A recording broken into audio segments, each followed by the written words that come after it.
أما بعد فيا أيها الحاضرون جماعة صلاة عيد الأضحى رحمكم الله اتقوا الله حق تقاته ولا تموتن إلا وأنتم مسلمون. قال الله تعالى في كتابه الكريم أعوذ بالله من الشيطان الرجيم بسم الله الرحمن الرحيم يا بني إني أرى في المنام إني أذبحك فانظر ماذا ترى قال يا أبت افعل ما تؤمر ستجدني إن شاء الله من الصابرين. وآية أخرى بسم الله الرحمن الرحيم إنا أعطيناك الكوثر فصل لربك وانحر إن شانئك هو الأبتر. لبيك اللهم لبيك لبيك لا شريك لك لبيك إن الحمد والنعمة لك والملك لا شريك لك. Alhamdulillah, hadirin jamaah salat Idul Adha rahimakumullah yang berbahagia. Ucapan yang paling afdal, ucapan yang paling tepat yang kita ucapkan hari ini tidak lain adalah ucapan Alhamdulillahi Rabbil Alamin. Segala puji bagi Allah Tuhan sekalian alam, karena hari ini intan yang paling mahal, mutiara yang paling berharga tidak lain adalah nilai-nilai iman yang Allah berikan kepada kita.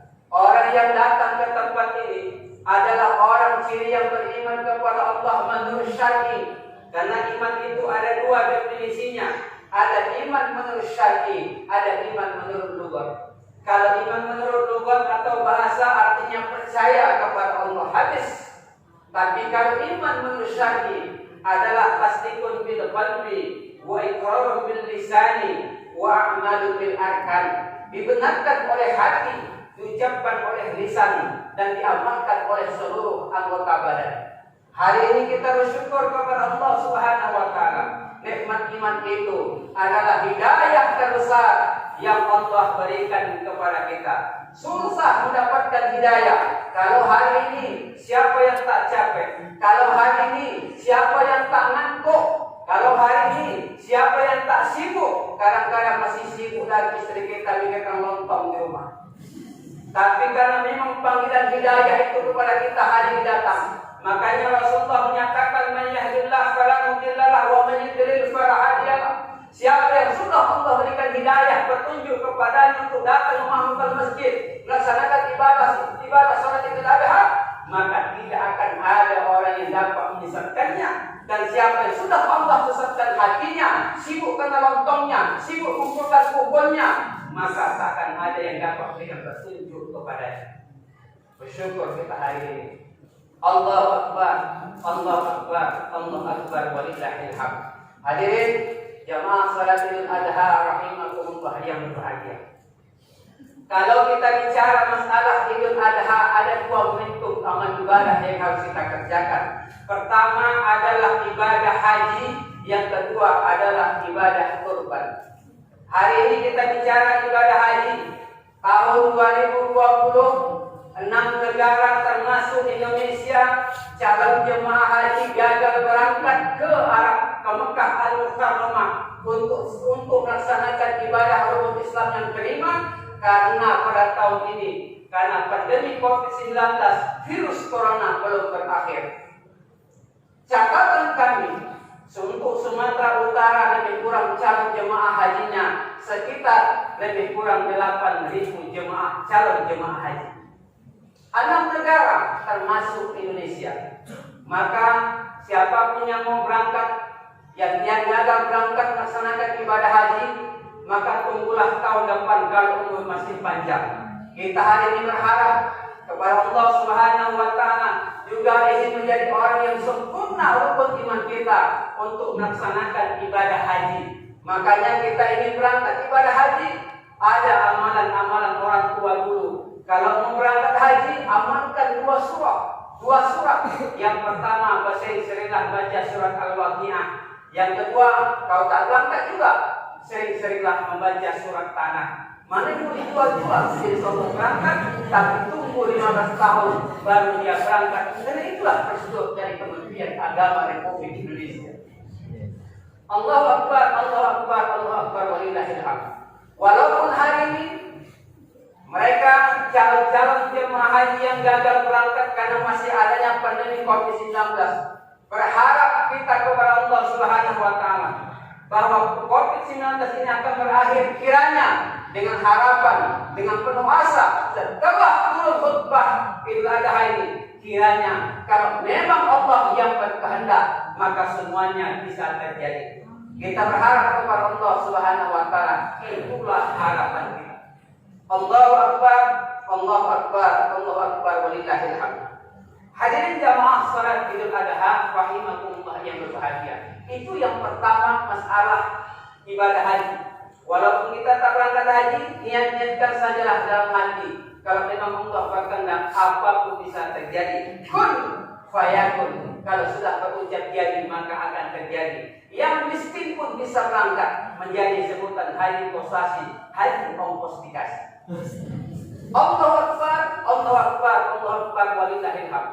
Yang kedua, ibadah yang tak terlepas daripada Idul Adha ini adalah ibadah kurban. Apa itu kurban? Kurban itu, kalau kata Luis Makhluk di dalam kitab Al-Munjid, beliau katakan bahwa arti kurban itu adalah kullu ma yataqarrabu bihi ila Allah Ta'ala min zabihatin aw ghairi. Tiap-tiap segala sesuatu yang mendekatkan dirinya kepada Allah, apakah melalui penyembelihan atau yang selainnya. Ini kata Luis Makhluk. Kullu ma yataqarrabu bihi ila Allah min zabihatin aw ghairi. Tiap-tiap segala sesuatu yang mendekatkan dirinya kepada Allah, apakah dengan penyembelihan hewan atau yang selainnya. Duduk kita, i'tikaf kita, hadir kita hari ini, itu kata Luis Makhluk adalah salah satu bentuk takarrub kita kepada Allah, karena artinya adalah dekat kepada Allah Subhanahu wa taala. Tapi kurban yang kita harapkan di sini adalah kurban mahsusatin indah syari. Segala sesuatu yang sudah ditentukan menurut syariat dengan penyembelihan kurban. Bersyukur kalau hari ini 4 ekor lembu sudah 4 ekor lembu itu 28 orang ditambah 6 ekor kambing. Alhamdulillah, tunggu-tunggu dari lakukan. Nanti berangkat kemari lontong pasti siap. Ini pasti. Ini kehadiran TKN semua di pukul rata, tidak pandang kaya, tidak pandang miskin. Yang kaya hari ini tidak mau dia berkorban, itu sindiran dari panitia. Kenapa? Karena banyak sekarang orang kaya hati tak terbuka untuk berkorban. Banyak orang yang mampu, bahkan kata Rasulullah mengancam, andai kata umatku mampu berkorban tapi tidak mau berkorban, kata Rasulullah, jangan dekat-dekat tempat sholatku. Bahkan ditancap oleh Rasulullah Muhammad SAW, silakan mau mati secara Yahudi atau mati secara Nasrani. Dia mampu tapi tak mampu. Kadang-kadang kita pun sebetulnya orang miskin ini banyak yang mampu, apalagi ahli-ahli hisab rokok. Satu hari 20.000 dikali 365 hari. Kalikan itu satu bungkus rokok 20.000 itu masih satu bungkus rokok. Kalikan 365 hari, sudah bertotal 7 juta lebih. Kita kurangi, itu kadang-kadang satu hari 21 bungkus rokok 20, kadang ada sampai 3 bungkus rokok kalau dari kopi.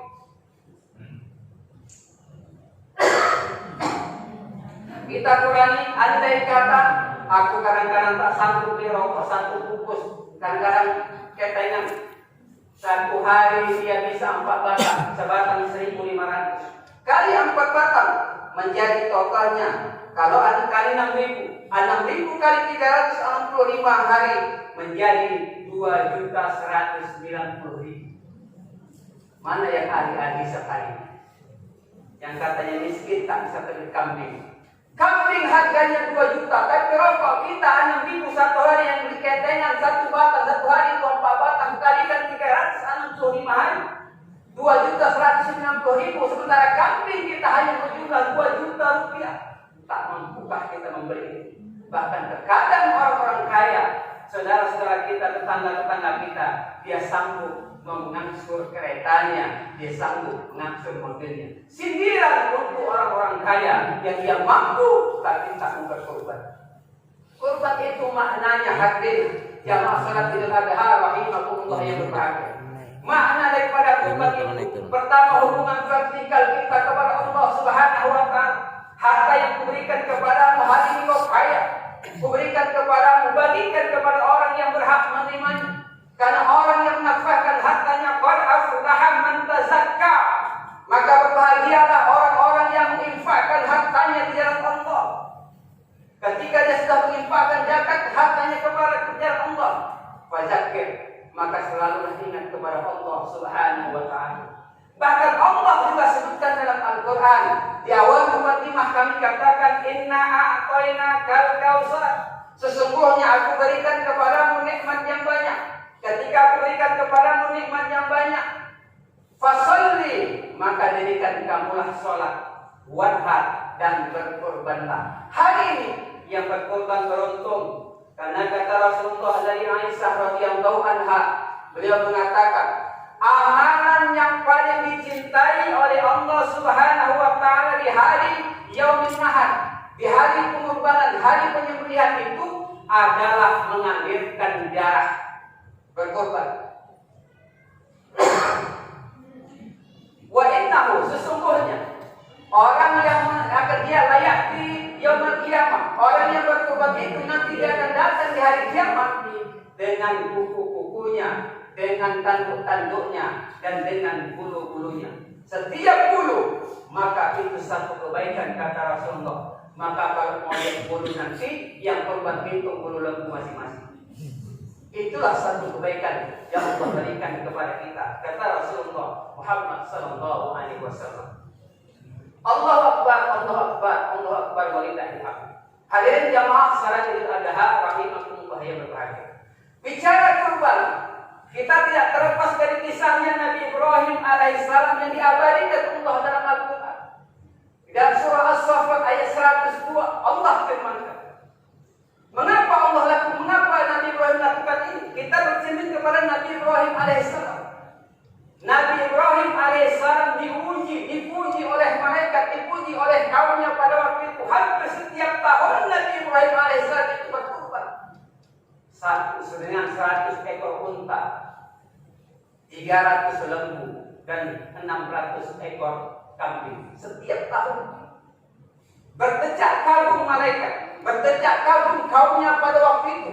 Bahkan pada saat itu saking dia bangganya, ditanya oleh malaikat, andai kata anakku disuruh untuk kukorbankan, maka siap aku korbankan. Ucapan Nabi Ibrahim alaihissalam diuji oleh Allah Subhanahu wa taala. Lahir anaknya dan istrinya yang kedua dengan Siti Hajar. Maka disitulah Nabi Ibrahim diuji oleh Allah Subhanahu wa taala. 3 malam berturut-turut Nabi Ibrahim alaihissalam dimimpikan oleh Allah Subhanahu wa taala. Malam pertama itu terjadi pada malam 8 Zulhijjah. Dimimpikan oleh Allah Subhanahu wa taala untuk menyembelih anaknya. Maka tanggal 8 Zulhijjah disitulah disebut dengan hari tarbiyah. Hari tarbiyah itu adalah hari untuk berpikir. Berpikir Nabi Ibrahim alaihissalam, apakah mungkin anakku harus disembelih? Malam 9 Zulhijjah dimimpikan lagi oleh Allah Subhanahu wa taala Nabi Ibrahim alaihissalam untuk meyakinkan, membenarkan mimpi itu. Mimpi lagi Nabi Ibrahim alaihissalam untuk menyembelih anaknya. Maka pada tanggal 9 Zulhijjah disebutlah dengan hari Arafah. Maka yang berpuasa semalam sunnah tarbiyah dan puasa Arafah menghapuskan dosa-dosa kita setahun yang lalu dan setahun yang akan datang. Kecuali syirik, durhaka sama orang tua dan durhaka sama suami. Ini dosa-dosa besar. Karena paling banyak istri durhaka sama suami. Apalagi gara-gara corona, pemerintah nyuruh lockdown, suami istri nyuruh keluar, akhirnya suami tidur di masjid. Hadirin jamaah salat Jumat, salat Idul Adha rahimakumullah yang berbahagia. Maka pada malam 9, pada tanggal malam 10 Zulhijjah dimimpikan Nabi Ibrahim alaihissalam dengan mimpi yang sama. untuk menyembelih anaknya. Maka pada tanggal 10 Zulhijjah, disitulah hari Nahar, maka disebut dengan hari penyembelihan. Pada saat anak disembelih Nabi Ismail alaihissalam, ternyata Allah menggantinya dengan seekor kibas. Tetapi sebelum dia disembelih, diabadikan Allah dalam Al-Quran dalam surah As-Saffat ayat 102, Allah Subhanahu wa taala mengabadikannya, menulisnya dengan tinta emas. Dan surah As-Saffat ayat 102 dengan kalimat, ya bunayya, wahai anakku, inni ara fil manam, inni azbahuka fanzur madza tara. Wahai anakku, sesungguhnya aku melihat mimpi. Tadi malam aku bermimpi. Dalam mimpi itu aku menyembelihmu nak. Madza tara, apa pendapatmu nak? Karena memang anaknya dilatih dengan agama, maka anaknya pun menjawab Ismail alaihissalam dengan ucapan, ya abas, wahai ayahku, is'al ma tu'maru satajiduni insyaallahu minas sabirin. Wahai ayah, laksanakan apa yang diperintahkan Allah kepada ayah, insyaallah ayah akan dapatkan aku termasuk anak yang selalu bersabar. Mimpi ini jangan diamalkan oleh kita yang hadir. Itu mimpinya Nabi Ibrahim 3 malam dimimpikan. Betul-betul yakinkan 3 malam. Awak mimpi rumah masa mula 3 bulan Pak. Allah Akbar, Allah Akbar, Allah Akbar, walillahil hamd. Ini kenyataan yang umat Islam. Ini akan dikatakan melalui mimbar ini. Kebanyakan kita iman ini iman menurut lugat atau bahasa. Percaya kepada Allah, Allah kasih rezeki. Tukang becak masuk sumur, tukang becak masuk got, bukan menyelamatkan orang yang tulis BK. Makanya iman itulah intan yang paling mahal. Hadirin jamaah salat Idul Adha rahimakumullah yang berbahagia. Makanya bersyukur kita hari ini dengan adanya Idul Adha, kita berkorban. Itulah korban kita mendekatkan diri kita kepada Allah Subhanahu wa taala. Ketika tanggal 10 Zulhijjah hari ini, situlah Nabi Ibrahim alaihissalam melaksanakan perintahnya, melaksanakan nazarnya. Karena dia bernazar, andai kata anakku pun disuruh berkorban akan kusembelih, akan kukorbankan. Nazar Nabi Ibrahim alaihissalam dilaksanakan, maka menjadi kekuatan oleh Nabi Ibrahim alaihissalam bahwa ini adalah perintah dari Allah Subhanahu wa taala. Allah Akbar, Allah Akbar, Allah Akbar, walillahil hamd. Hadirin jamaah salat Idul Adha rahimakumullah yang berbahagia. Pertanyaan terbesarnya adalah, mengapa kita harus mengikuti milahnya Nabi Ibrahim alaihi salam sementara kita hidup di zaman Nabi Muhammad sallallahu alaihi wasallam? Berapa generasi Nabi yang telah dilalui? Sadarkah kita dengan pertanyaan itu? Kita hidup di zaman Nabi Muhammad sallallahu alaihi wasallam. Nabi Muhammad adalah penutup khataman nabiyyin, penutup para nabi. Kitabnya Al-Quran penyempurna daripada kitab-kitab terdahulu. Mengapa harus mengikuti milahnya Nabi Ibrahim alaihi salam? Ternyata Allah jawab dalam Al-Quran dalam surah An-Nahl ayat 120. Apa kata Allah?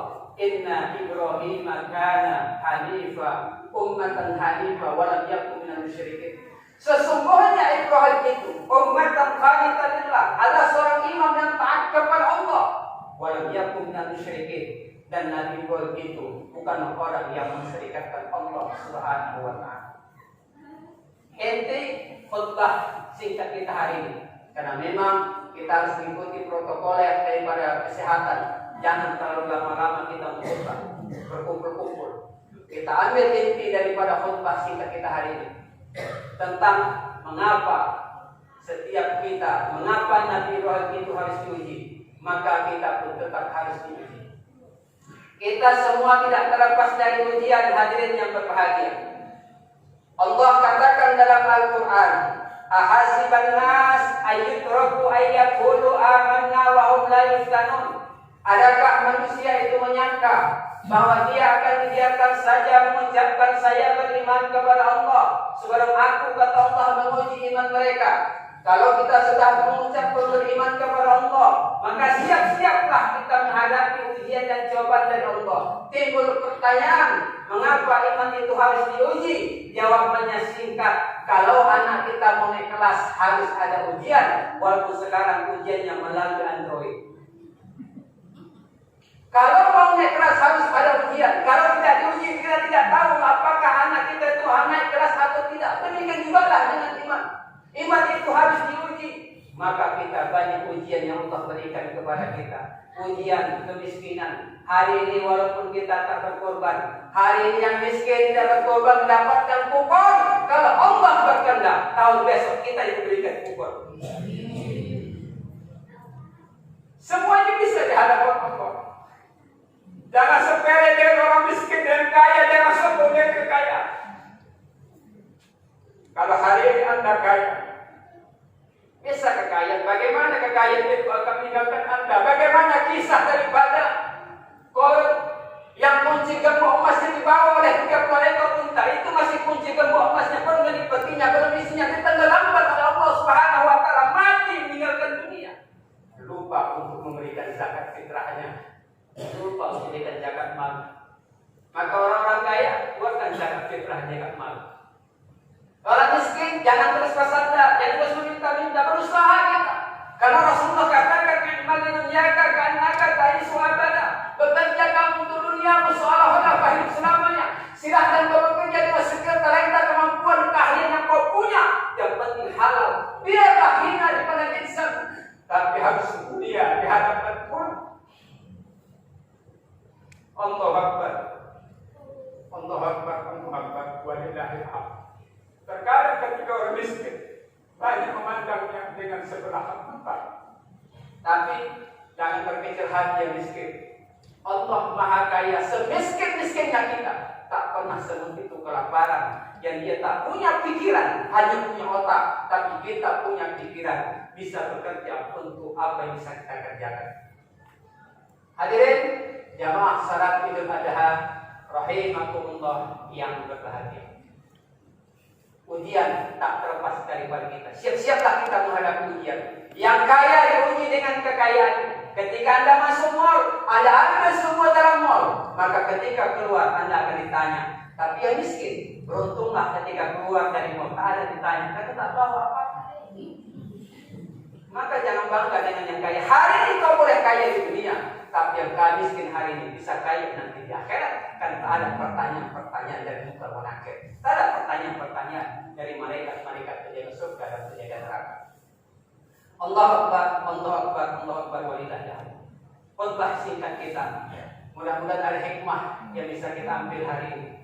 Hari ini kami membatasi diri kami sebagai kalimat unjur maqala wa tanjur maqala. Hari ini jangan kau lihat siapa yang menyampaikan, tapi dengarkan apa yang disampaikan. Kita tidak tahu hidayah itu datang dari siapa. Kita tidak tahu hidayah itu datang dari orang yang mana. Tapi kalau sudah hidayah itu memberikan kepada siapapun, kadang-kadang bisa terbuka sehingga dia semakin dekatkan dirinya kepada Allah Subhanahu wa Ta'ala. Mudah-mudahan khutbah singkat kita ada manfaat. Mohon maaf kami selaku para hadir, imam yang kurang fasih bacaan, tajwid, makhrajul huruf dan fasahahnya, kepada Allah kami mohon ampun. Khatib yang kurang sempurna dengan selera Bapak Ibu yang hadir pada hari ini, menyampaikan begitu banyak kepala yang harus kami sampaikan dari mulut satu mulut. Tapi inilah kemampuan yang kami bisa berikan. Setidaknya ibda' binafsi, berbuatlah kita dari diri kita sendiri untuk selalu berbuat kepada kebaikan.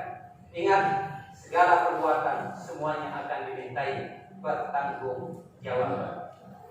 Barakallahu li wa lakum fil Qur'anil Karim, wa nafa'ani wa iyyakum bima fihi minal ayati wa dzikril hakim. Wa taqabbalallahu minni wa minkum tilawatahu innahu huwas samiul alim.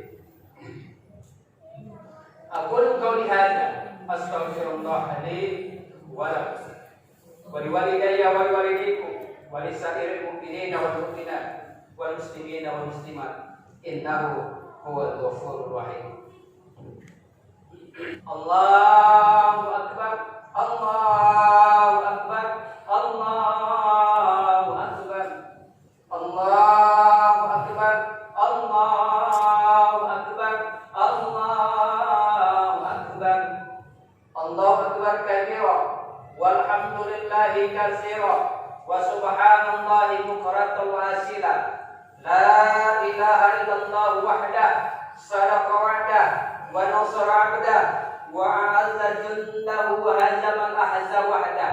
Alhamdulillah nasta'inuhu wa nastaghfiruhu wa na'udzu billahi min shururi anfusina wa min sayyiati a'malina. Man yahdihillahu fala mudilla lahu wa man yudlil fala hadiya lahu. Asyhadu an la ilaha illallah wa asyhadu anna Muhammadan abduhu wa rasuluh. Allahumma salli ala Muhammad wa ala ali Muhammad. Amma ba'du fa ya ayyuhal hadirun usikum wa nafsi bi taqwallah faqad fazal muttaqun. Qala Allah ta'ala fi kitabihil karim. A'udzu billahi minasy syaithanir rajim. Bismillahirrahmanirrahim. Inna Allaha wa malaikatahu yusalluna 'alan nabi. Ya ayyuhalladzina amanu sallu 'alaihi wa sallimu taslima. Allahumma fashalli wa sallim wa barik ala sayyidina Muhammadin wa ala alihi wa tabi'in wa man tabi'ahum bi ihsanin ila yaumiddin.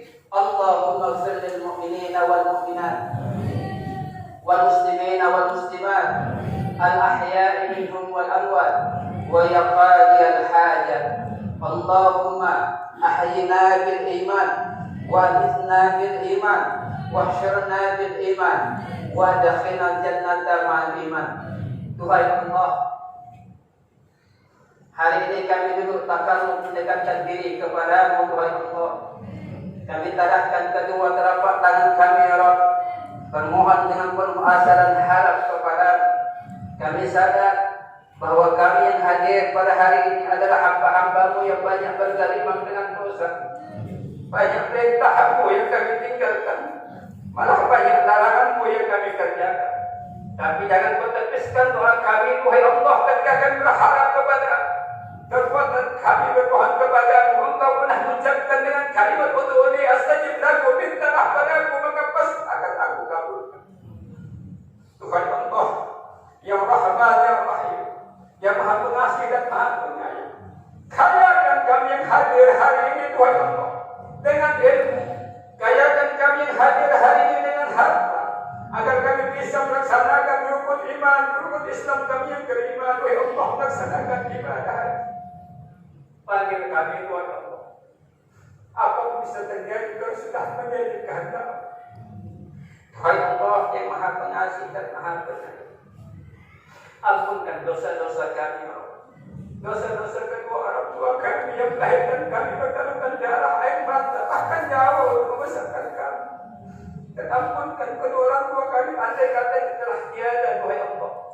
Jadikan kami jadi anak-anak yang berwatak ayu, anak yang enak dipandang mata oleh kedua orang tua kami, menjadi anak-anak yang soleh dan solehah. Tuhan Allah, terakhir satu minta kami dengan penuh asa dan harap kepada-Mu. Kami yakin, kami sadar bahwa kami akan abadi selamanya di dunia ini. Suatu saat nanti Kau akan mengambil nyawa kami melalui malaikat Israel. Ketika Kau mengutus malaikat Israel, Kau hendak mengambil nyawa kami, berikan kelancaran nafas kami, lisan kami dengan mengucapkan kalimatul lafzul jalal, lafaz yang mulia dengan ucapan la ilaha illallah Muhammadan Rasulullah. Ijabah doa kami, ya Allah. Engkau Maha Pengasih, Engkau mengabulkan segala doa-doa kami. Rabbana atina fid dunya hasanah wa fil akhirati hasanah wa qina adzabannar. Ibadallah, inna Allaha ya'muru bil adli wal ihsan wa ita'i dzil qurba wa yanha 'anil fahsya'i wal munkari wal baghi ya'idukum la'allakum tadhakkarun. Fadhkurullaha alladzi yazkurkum washkuru 'ala ni'amihi min fadlihi yu'tikum wa la dzikrullahi akbar. Allah